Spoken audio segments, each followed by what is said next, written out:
Olá, meus irmãos e irmãs de Ideal Espírita, vocês amigos e amigas que nos acompanham aqui na página Estação da Luz Espírita, muitíssimo obrigado mesmo pela sua companhia. A nossa página Estação da Luz Espírita não tem fins lucrativos, o objetivo é a divulgação da doutrina espírita. E é por isso que nós reunimos aqui esta sede de matérias espíritas para que possa atender às suas necessidades, estudo, lazer, pesquisa.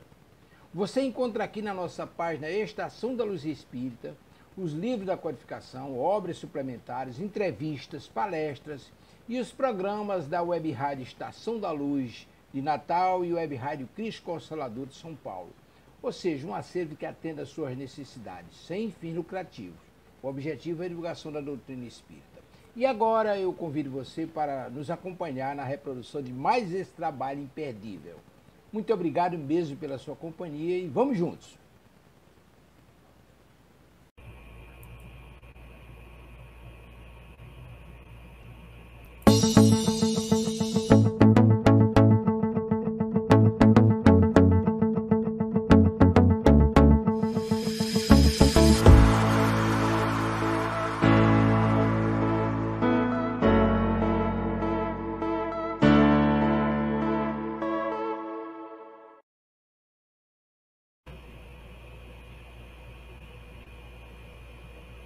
Boa noite. Eu acho que a gente está com um probleminha no som. Luzia, boa noite. Pode me dizer se você está me ouvindo?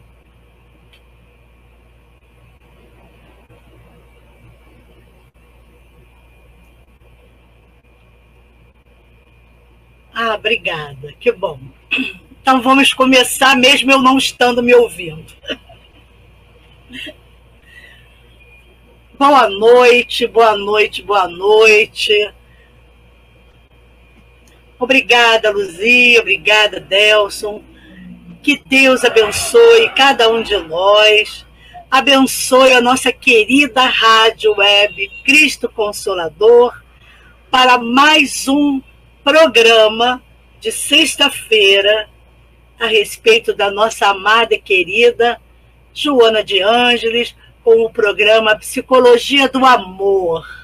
O tema de hoje é educação e vida.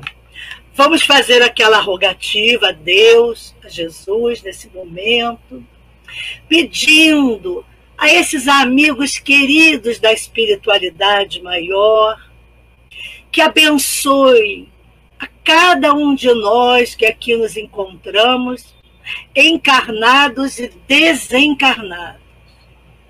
Que possamos, Senhor, ter uma noite de bênçãos, de paz, de harmonia. E que possamos, Senhor, transmitir as lições da venerável Joana de Ângeles para todos os corações. Abençoa-nos, Senhor, agora e sempre. Graças a Deus. Boa noite, Paulette, Ritinha querida, a Luzia já falei. Obrigada pela presença, essa força que vocês nos dão à rádio, deixando, como sempre, aquele like delicioso para darmos forças para o canal. É? Bom, nós vamos falar sobre um tema muito importante. Luzia, você que é professora, esse tema você vai gostar muito. Educação e vida. A Joana vai falar do que é muito importante para todos nós, Kardec, o grande educador. Então a Joana nos traz hoje, enfatizando a importância da educação. As pessoas precisam entender uma coisa que muita gente não compreende, que educação é o que aprendemos em casa, os hábitos, o comportamento. O conhecimento a gente busca nos estudos, não é? cultura, uma das funções da educação é produzir conhecimento. Oi, Dídima, querida, Juliana, boa noite.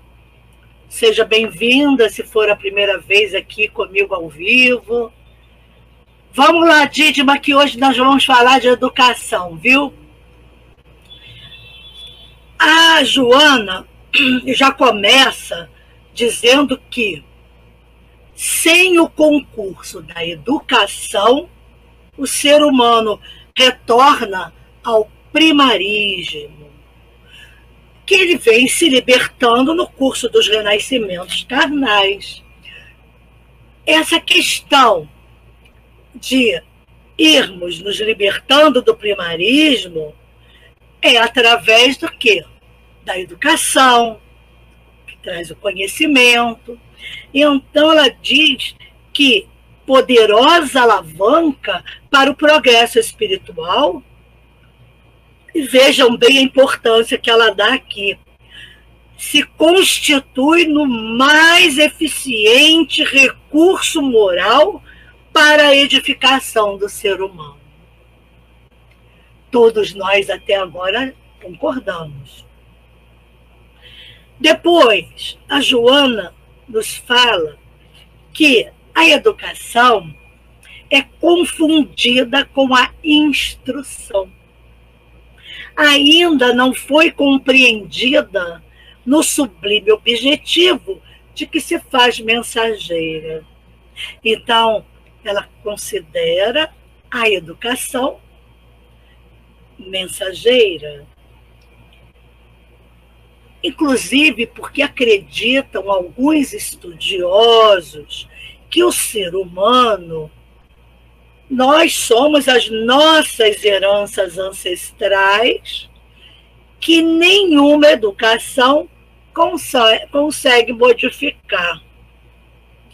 Outros, menos pessimistas, asseveram que a mente infantil é uma folha de papel em branco, na qual se escreverão os atos, as informações que irão nortear o destino de cada um. Então, acreditam alguns estudiosos que o ser humano são as suas heranças ancestrais e que não tem educação que mude. Depois, outros menos pessimistas, que nós nascemos em branco, tem nada aqui dentro, nós ainda vamos nortear o nosso destino. Mas a Joana, como ela aproveita tudo, ela diz que, não obstante valiosa a contribuição de educadores notáveis do passado, aí ela vai citar 3 educadores, que algumas pessoas podem não conhecer, mas as pessoas que já vêm do espiritismo há muito tempo, e quem fez estudo sabatizado, e quem é professor, vai conhecer esses nomes que são, assim, badalados dos precursores da educação. Primeiro deles, ela diz, iniciar-se por João Comênius, Eslováquia, 28/3/1592. O João Comênius, filho de tradição protestante da Boêmia. Olha o que ele escreveu, um livro chamado Didática Magna. O que ele propõe? O que propõe o João Comênius? Propõe uma reforma da escola na busca por um ensino, uma aprendizagem e um método que preparem o indivíduo para a cidadania, partindo da vida religiosa comunitária e fundamentando-se nas leis e estudos da natureza. Não é? Está chegando. A gente percebe que esses precursores vão caminhando, as ideias vão se encadeando. Olha só. Prosseguindo, depois que se inicia com João Comênios, prossegue pelo eminente Rousseau. Jacques Rousseau, francês, filósofo, teórico, político, escritor suíço, iluminista, e influenciou a Revolução Francesa. O seu livro Contrato Social, que, aliás, é muito interessante, muito bom, ele defende a ideia de que o ser humano nasce bom. Porém, a sociedade o conduz à degeneração. Diz que a sociedade funciona como um pacto social, onde os indivíduos organizados em sociedade concedem alguns direitos ao Estado em troca de proteção e organização. Caminhando, mas imagina se nós nascêssemos bons, e Jesus não se atribuiu bom, ele disse que bom era Deus, era o Pai, e depois que nós nascêssemos bons, a sociedade iria nos degenerar. Imagina que retrocesso, que não é? A falta da espiritualidade, né? Porque aí ela vai falar de Kardec. Depois um outro que vem, que é famosíssimo, todo mundo vai adivinhar, Kardec estudou com ele, exatamente, Pestalozzi, suíço, o educador da humanidade, acreditava que o indivíduo, desde criança, possui todos os meios necessários para a socialização plena. E que o papel do educador é justamente promover o desenvolvimento desses valores já existentes em cada indivíduo, ressaltando a importância da família na formação da personalidade. Para Pestalozzi, a mãe é a figura central do desenvolvimento educacional.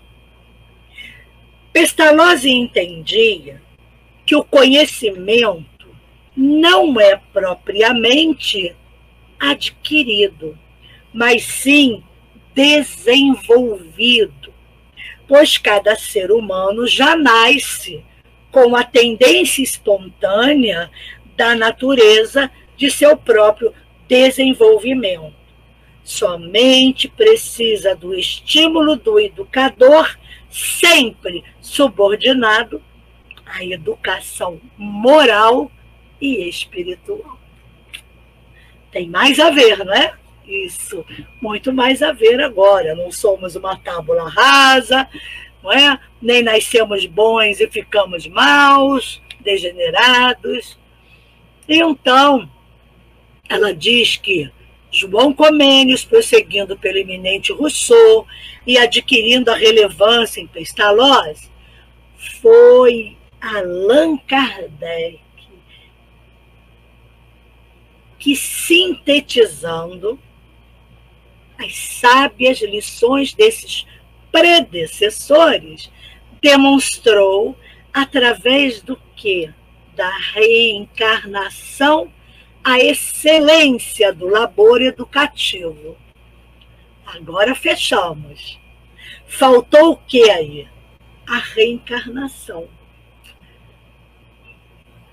Ela completa dizendo que a educação, sem qualquer dúvida, ela remove as graves heranças perturbadoras e esculpidas na personalidade e no caráter do educando. Porque ela vai criar novos condicionamentos morais que se fixarão indelevelmente, orientando-lhe a existência. Então, Quando nós falamos de educação, não podemos esquecer que se ela remove as graves heranças perturbadoras que estão esculpidas na nossa personalidade, no nosso caráter,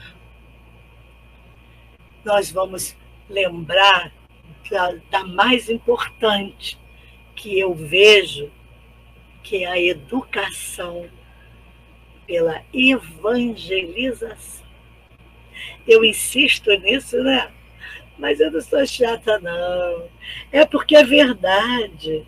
Essa educação evangelizadora é a que vai, no meu entender, remover realmente essas graves heranças perturbadoras. Porque a nossa evangelização espírita, que evangelização tem na igreja católica, evangélica, tanto que eu fui católica e fiz o famoso catecismo, que é a evangelização. Mas a nossa evangelização, essa que vem baseada em Kardec, falando sobre reencarnação, sobre as virtudes, essa, para mim, é a educação maravilhosa. Claro, como complemento da educação que nós trazemos de casa. Não precisa ter religião para sermos educados com o mínimo dos valores universais. A honestidade, o respeito, a solidariedade, o altruísmo, a empatia. Quantos valores, e isso, inclusive, a própria psicologia positiva, ela fala disso.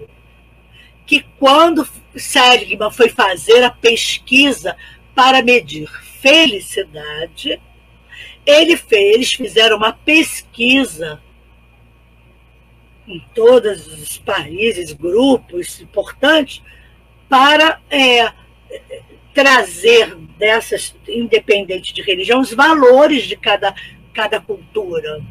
E aí ele viu que os valores são praticamente os mesmos, são universais. Então, todos esses que eu citei agora, você traz o quê? Da educação na família, não é? Ou no grupo onde você é cuidado. Ela diz também que essas graves heranças morais que lhe assinalam existências passadas infelizes reeducam-se a pouco e pouco até estabelecerem-se novos hábitos de comportamento que se farão naturais em futuras existências. Então, mesmo que a criança não tenha um lar evangelizado no sentido da religiosidade, mas no momento em que ela é ensinada esses valores, não é? Do respeito, da honestidade, da lisura, da empatia, do altruísmo, todas as outras mais que todos já conhecemos, ela se torna uma pessoa, um homem de bem, uma pessoa melhor. Porque quem segue esses valores, não importa se tenha ou não a religião no sentido, né, do templo, não tem importância, porque ela será uma pessoa honesta, respeitosa. Então, isso é maravilhoso. Agora, a educação, através desse complemento fundamental, que é a evangelização, nossa, vai unir o queijo e a goiabada, não é? Porque vai ficar o casamento perfeito. Quando ela diz que a vida é uma sucessão de renascimentos em diferentes corpos, o que acontece? O espírito, né, que está aqui, a alma está aqui nesse corpício, então o espírito transfere de uma para outra experiência física, o que as conquistas e os prejuízos que somente uma educação bem trabalhada consegue aprimorar. Isso é um conforto, porque se uma criança não teve, por outras questões, leis de causa e efeito, questões kármicas, seja lá quais forem, não tiverem a oportunidade dessa educação de valores, nós temos o quê? Os renascimentos. Como ela diz, que a partir do momento que essa educação for bem trabalhada, nós vamos aprimorar o que é bom e o que não tínhamos. Vamos aprender, vamos esculpi-las dentro de nós, do nosso espírito. Então não há razão aqueles que negam os efeitos positivos da educação, porque consideram a vida apenas como uma vilegiatura carnal, distante das incomparáveis possibilidades de repetição das exigências orgânicas. É muito triste saber, entender, nós sabemos essa parte boa. É muito triste ver pessoas acharem que só tem essa vida. Por que mesmo pessoas que não conheçam a doutrina espírita ou qualquer doutrina reencarnacionista, como o budismo e aquelas orientais que eles acreditam, por que é triste essas pessoas não entenderem que há essa oportunidade? Porque não deu tempo, porque não dá tempo de aprender tudo, né, gente? Se a gente sair com uma pontinha de virtude, já ganhamos até a encarnação. Então, olha que oportunidade belíssima, quando às vezes, ao final da nossa vida corpórea, caímos em si e ficamos, meu Deus, eu tinha que ser mais honesta, eu tinha que ser mais altruísta, como vai ser agora? Porque eu fui tão egoísta, fui ciumenta. Olha que beleza quando nós sabemos de uma nova existência, onde vamos o quê? Correr atrás do prejuízo. Trabalhar novas virtudes. E aí a gente tem só temos essa oportunidade porque reencarnamos. A Joana fala que a educação, quando ela é programada com as diretrizes do amor e da disciplina, trabalhando juntos na modelagem da argila moral do espírito. Lentamente, estatue o ser formoso que se ergue na direção do infinito. Olha que beleza isso. Argila, a modelagem na argila moral. Por isso que diz, que a gente deve torcer o pepino quando a criança está com essa argila bem molinha, bem modelável, igual aquelas massinhas que a gente brincava. Vocês veem, quando a massinha está ficando velha, quem foi professora primária, nós mesmos aqui sabemos que a gente andou brincando de massinha. Quando a massinha vai ficando velha, ela fica dura, ela esfarelenta, ela não tem mais aquela maciez da modelagem inicial. Fazemos essa comparação, já que ela usou a argila. É exatamente isso. Se você modela o espírito de uma forma quando pequeno e deixa para lá, como é que ele vai crescer? Diziam as nossas avós que o cachimbo é que torna a boca torta. É de pequeno que se torce o pepino. Não tem aí uma associação interessante?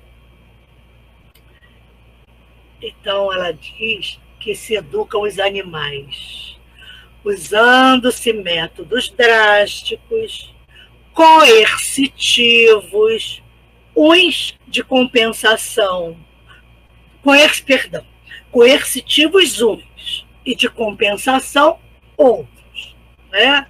Então, você treina o bichinho, dá uma coisinha para ele comer, um petisco.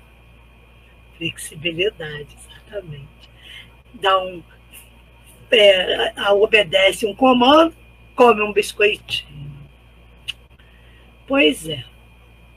Mas ela diz que, em face da impossibilidade dos animais poderem compreender as propostas que lhes são ensinadas, eles não conseguem ter essa educação que nós adquirimos, porque nós somos seres pensantes.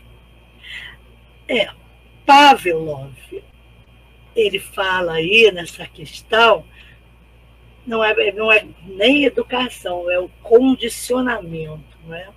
Porque, Luzia, infelizmente, existem também muitos seres humanos condicionados. E todos nós podemos nos condicionar a um comportamento, a um hábito, ou a gente tem dificuldade depois que a argila está muito dura, você não consegue mais condicionar. Tem que quebrar a massinha para a educação, para um novo recondicionamento, vamos entender assim, um condicionamento positivo. Esse é válido, né? Condicionarmos de uma forma positiva, trazendo aqueles valores da educação. E aí o ser humano, em face do raciocínio, da lógica de que é constituído e que muitas vezes, exatamente, sem reflexão é adestramento. E vocês sabem que às vezes a gente brinca, né? Que tem pessoas que parece que só tem instinto. Quando ela diz aqui, é a verdade, em face nossa de raciocínio e lógica, desde que seja trabalhado com perseverança e carinho, assimila os bons hábitos do educador. E então também, quando nós vemos crianças, jovens, com maus hábitos, foi adquirido pelo educador, pelo pai, pela mãe. Eu estou com um caso de uma família que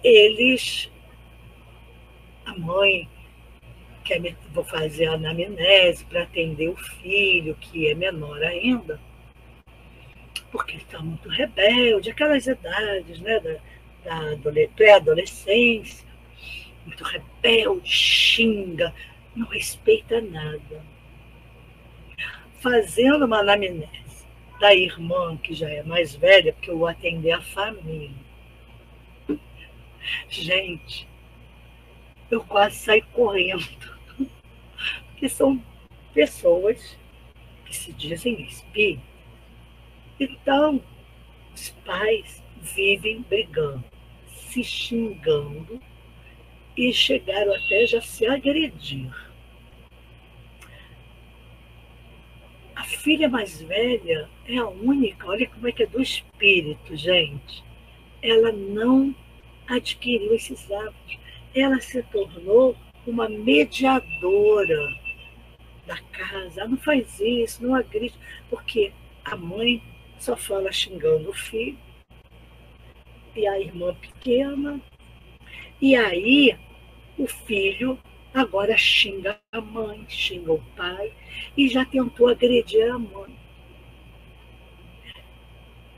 Quem precisa de terapia é o menino rebelde?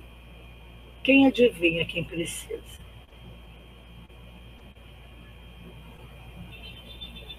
Exatamente. Por isso que Joana está falando aqui, Luzia, de amor. Ela está falando aqui de carinho, de afeto. Então, como que essa família vai se organizar se não tem essa afetividade, se não existe palavras carinhosas? Então, assim como os ensinamentos morais e iluminativos, de que os mesmos se faz portador. Então, se os pais são bons com os filhos, não é bonzinho da bondade, bons pais, bons educadores, que procuram trazer para a família um ideal de amor, não é? De valores. Essas crianças vão se xingar. Essas crianças vão desrespeitar os pais. Então, os pais estão no caminho, estão na contramão do caminho. Uns vão para lá, outros vêm para cá, gente. E isso hoje está me trazendo, né, para começar a atender essa família, muitas reflexões, justamente a respeito, e não é à toa que hoje Joana ia falar de educação. Porque ela diz que a educação do indivíduo, ela dá início à transformação moral do grupo em que se movimenta, refletindo-se aonde? Na sociedade como um todo. Então, no momento que você traz uma psicoeducação para uma família disfuncional, ela vai se transformar moralmente dentro do grupo em que ela se movimenta. E quem é esse grupo? A família. Vai refletir aonde? Na sociedade como um todo. Então, é preciso que a transformação aconteça no lar. Educar, por isso que a Joana diz que educar é proporcionar vida que escasseia enquanto permanece a ignorância. A sua ausência é semelhante a uma luz distante que permite o quê? A predominância da sombra. Aí eu me lembrei que, para fazer uma ideia dessa questão da sombra, uma rua mal iluminada, quando a gente anda por ela, o que tem mais que sobressai na rua, uma luzinha bem mequetrefe? As sombras, né? Aí vem as sombras das árvores, as sombras dos prédios. Você tem até uma insegurança. Então, ela diz que os processos de crescimento social, financeiro, tecnológico, ao lado daqueles de natureza cultural, somente conseguem atingir os seus objetivos quando decorrentes da educação trabalhada pela paciência, aí, Luzia, e pelo sentimento de amor. Ela comenta agora uma coisa muito séria e muito importante: educadores vinculados a programas políticos.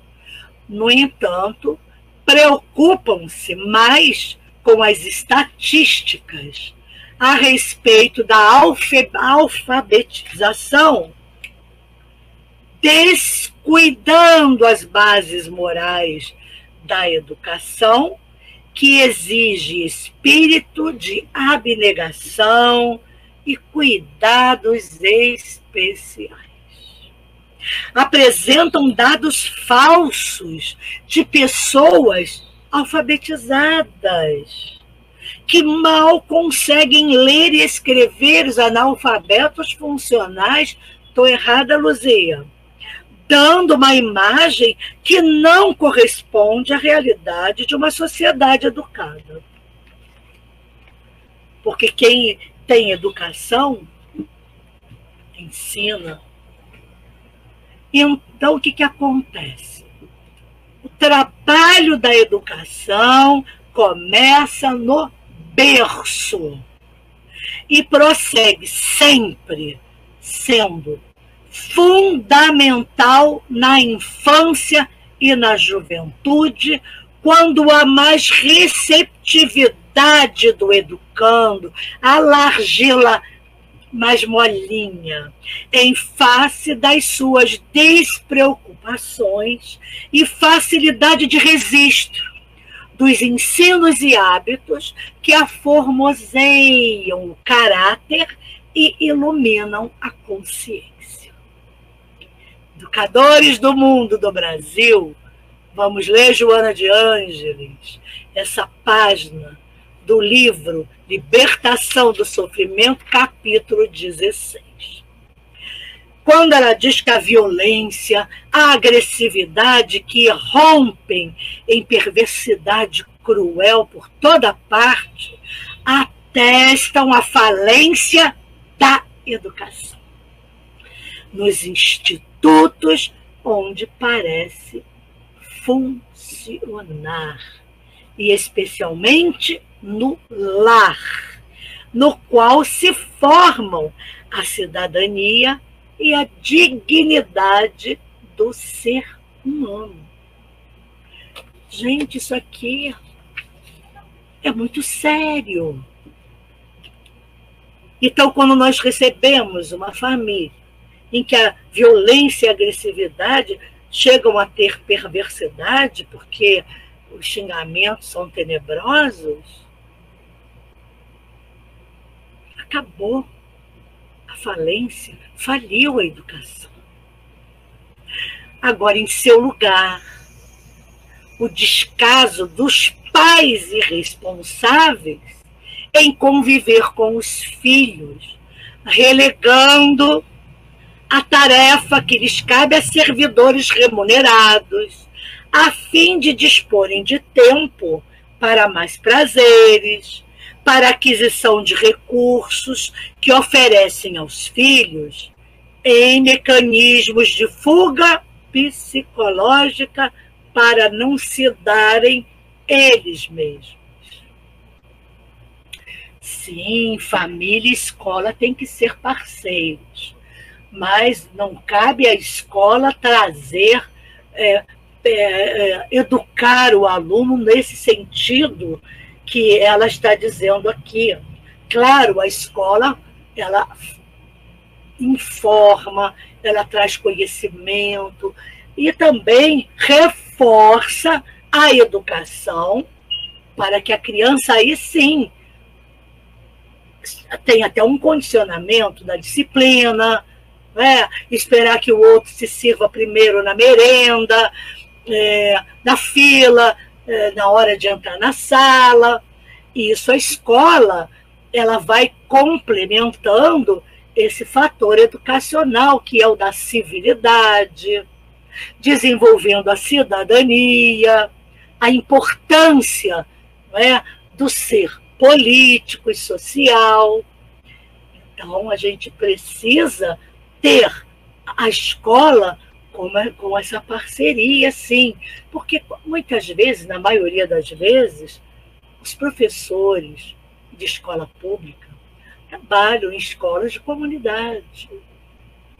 Então, quando esse professor ele realmente está empenhado, ele realmente acaba educando, fazendo esse papel muitas vezes, porque ele vê, sabe, percebe que na família, a própria família não tem educação.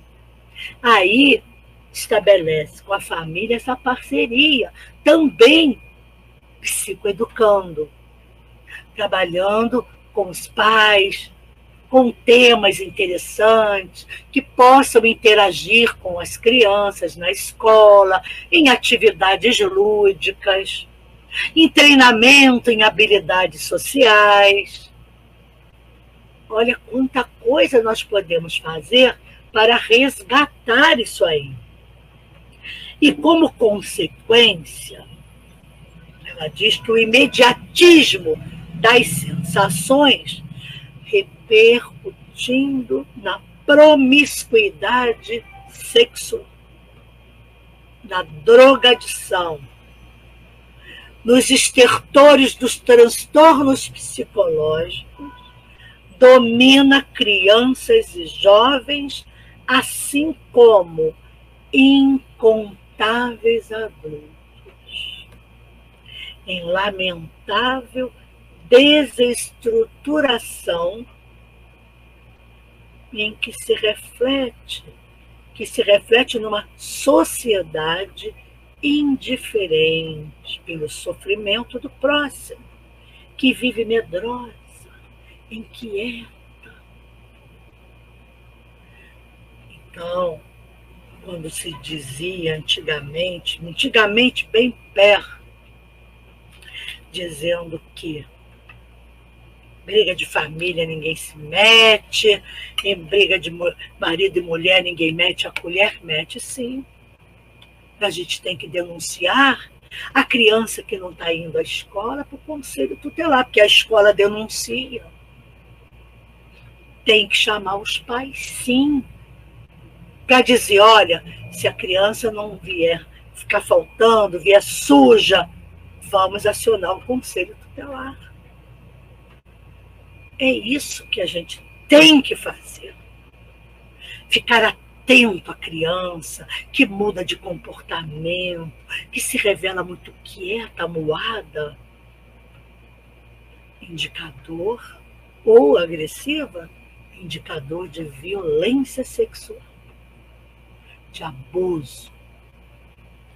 Então temos que nos aproximar da criança com o diálogo que ela conheça, claro, falando a sua linguagem, para que nós possamos ser o depositário da confiança dela. Ela diz que a solução do grave problema repousa na aplicação dos tesouros ainda desconhecidos da educação moral, por exemplo, através da autodoação, das lições vivas na conduta edificante. Claro que a escola não é para dar religião, mas ela pode ajudar na conduta moral através de livros muito interessantes. Existe um livro que eu achei bem bacana, que não fala de religião, para não tirarmos, cada um puxar a brasa para a sua sardinha. A gente fala de um livro, todo mundo deve conhecer, o livro das virtudes. Pode ser ensinado na escola e treinar cada virtude. Essa semana, a virtude de vocês, vamos fazer um desafio. Aquele que vai ser mais solidário com o amiguinho, ajudar na lição de casa. Então, a gente pode, dando essas pequenas tarefas virtuosas, como desafio, criança adora desafio, para que ela comece a treinar novos hábitos. E ela vai levar esses hábitos para casa. Uma semana sem falar mal do colega, sem falar mal, uma semana sem fazer malcriação. Tudo isso pode ser feito. E as crianças vão trazer. Professor, 2 dias. Mas no 3º dia eu não aguentei, por causa disso, daquilo outro. Aí a professora pode dizer, né, de repente, então o que você acha que você deve fazer, já que você está dizendo que essa conduta não foi legal e você criou o desafio, você quebrou o desafio. Aí é uma questão de negociar. Negociar com a criança para que ela aprenda a se responsabilizar pelas consequências dos seus atos, bons ou ruins. Então, são 1000 coisas que podemos fazer para que as crianças vão desenvolvendo esses valores. Nas escolinhas de evangelização, então, é um chuá, é um monte de jogos, de exercícios que podem ser feitos. Então, ela diz que enquanto permanece a preocupação com a instrução, com os métodos tecnológicos de preparação do indivíduo para o triunfo social, para ganhar dinheiro e não para a autorrealização, os desastres sociais caracterizarão a cultura que se estiola numa civilização competitiva, egoísta e cínica, rica de coisas e pobre de sentimentos elevados. Porque acaba sendo dessa forma, essa competição por coisas. Então, se a gente faz competições positivas com a criança, não de dar coisas, mas de conscientização de quando não conseguir cumprir um desafio, é uma ideia, é uma sugestão. Então, ela diz que para tal cultura, o ser humano vale pelo que possui e acumula exteriormente, não pelos valores de enobrecimento e dignidade pessoal, desse modo limitando a vida ao breve espaço berço-túmulo. Pessoas materialistas, organicistas, que não têm nenhum interesse em se espiritualizar, acumulam, se enchem de valores, não é? Moedas, porque elas acham que nasceu, viveu, morreu, acabou. Pensam como Kardec, né? Nascer, viver, morrer, renascer, tal é a lei. Então, olha a diferença de alguém que acredita que apenas nasce, vive e morre, daquele que acredita que nasce, vive, morre e renasce para novas oportunidades e novos desafios, porque nós somos desafiados o tempo inteiro. Toda a nossa vida é um grande desafio. Agora, em face da visão espírita sobre a indestrutibilidade do ser e das suas sucessivas reencarnações, modifica-se a paisagem da agressividade e do temor, abrindo um campo propício para o desenvolvimento da solidariedade e do amor que um dia vigerão em todas as vidas. Não tem remédio, não tem escolha. É o amor e a solidariedade desenvolvidos é quem vão nos trazer realmente a felicidade, dessa paz de espírito, dessa sensação gostosa de estar bem diante da vida, da natureza, em todos os seus aspectos. Ela lembra Kardec, em O Livro dos Espíritos, quando ele afirma, na parte 3ª do capítulo 10, no item 872, quando diz: cabe à educação combater essas más tendências. Falo-á utilmente quando se basear no estudo aprofundado da natureza moral do homem, pelo conhecimento das leis que regem essa natureza moral, chegar-se-á a modificá-la, como se modifica a inteligência pela instrução e o temperamento pela higiene. Também é educação, a higiene, não é?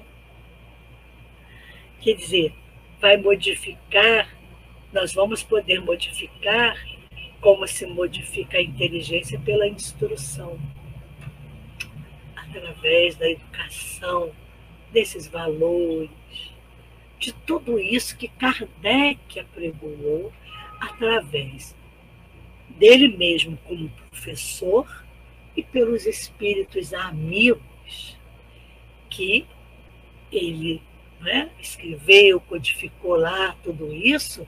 Por quê? Porque Kardec teve uma grande missão, grande educador. Então, Joana sempre encerra com Jesus, né? Porque Jesus é o início, o meio e o fim de tudo. Não se chega a lugar nenhum. Ele que falou, né? Eu sou o caminho, a verdade e a vida. Ninguém chegará ao Pai se não for por mim. Então, Jesus é o nosso caminho. Sendo o nosso caminho, como ele é luz, é um caminho de luz, que ilumina os nossos caminhos, como um farol que nos guia e não nos deixa cair, afundar. Então ela diz que não foi por outra razão que Jesus permitiu-se o título de mestre. Sim, maior mestre é Jesus. Às vezes as pessoas dizem assim, Jesus foi um grande mestre. Não, ele é um grande mestre. Ele continua sendo o nosso mestre. Jesus é o governador desse planeta. É ele quem dirige essa nau. E temos que ter confiança absoluta que não afundaremos. E que esse grande navio não está à deriva. Jesus, o grande timoneiro. Então, quando ela diz que Jesus permitiu-se o título de mestre, em razão de ser o educador sublime, que lecionou o amor como essencial à vida e o dever como diretriz de segurança para o progresso. Assim, como fator de equilíbrio para a aquisição da felicidade. Então, Jesus lecionou o amor como essencial à vida e o dever como diretriz. Olha aí a direção. Olha aí, nos mostrando o caminho. Então, a diretriz de segurança para o progresso, que é lei. Assim como fator de equilíbrio para a aquisição da felicidade. Eleito para educar e iniciar a nova era, Allan Kardec fez-se igualmente professor, havendo ensinado por mais de 30 anos antes de apresentar à humanidade a doutrina espírita, por excelência, mensageiro da educação integral e da vida. essa lição que Joana de Ângeles nos traz, após estudar, refletirmos e digerir dentro de nós, não temos mais como fugir à transformação moral, espiritual de todos nós. Então, faço um apelo aos evangelizadores, aos pais, a todos aqueles que são responsáveis pelas nossas crianças, os nossos jovens. Eduquemos os nossos jovens. Vamos valorizar a escola e abrirmos mais escolas para amanhã não termos que construir presídios. Então, precisamos e vamos trabalhar pela educação. Gente, muito obrigada pela audiência, pela paciência. Vocês me honram com a presença, a audiência de todos. Por isso eu peço, deixem o seu like. É muito importante para a rádio, para impulsionar o YouTube a divulgar, compartilhem os programas da nossa rádio. Obrigada. Um beijo em todos os nossos corações. Que Deus abençoe. Fiquem com Jesus nesse momento e Joana de Ângeles. Um beijo, queridos amigos. Fiquem com Deus.